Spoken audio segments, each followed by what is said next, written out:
咁就到卦象嘅方向，亦都會對應住我哋嘅人體部位嘅。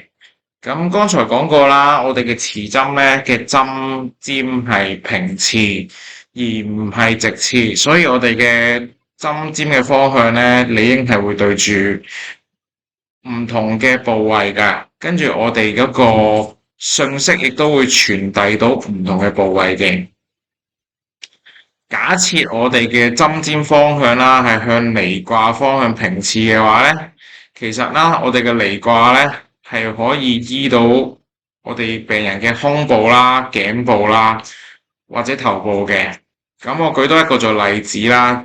咁如果我哋嘅針尖方向咧係向我哋嘅巽卦去針刺嘅時候啦，咁其實我哋嗰個針嘅嗰個效果咧，係會作用喺病人嘅右邊嘅肩膊啦、右邊手踭啦，同埋右手嘅。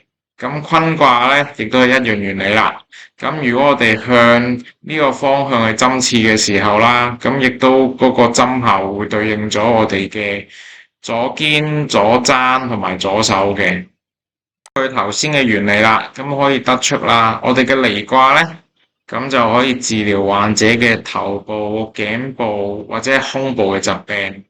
我哋嘅巽卦啦，可以治療右手；坤卦可以治療左手。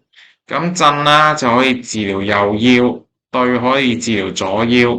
我哋嘅艮咧可以治療右腳嘅，乾可以治療左腳。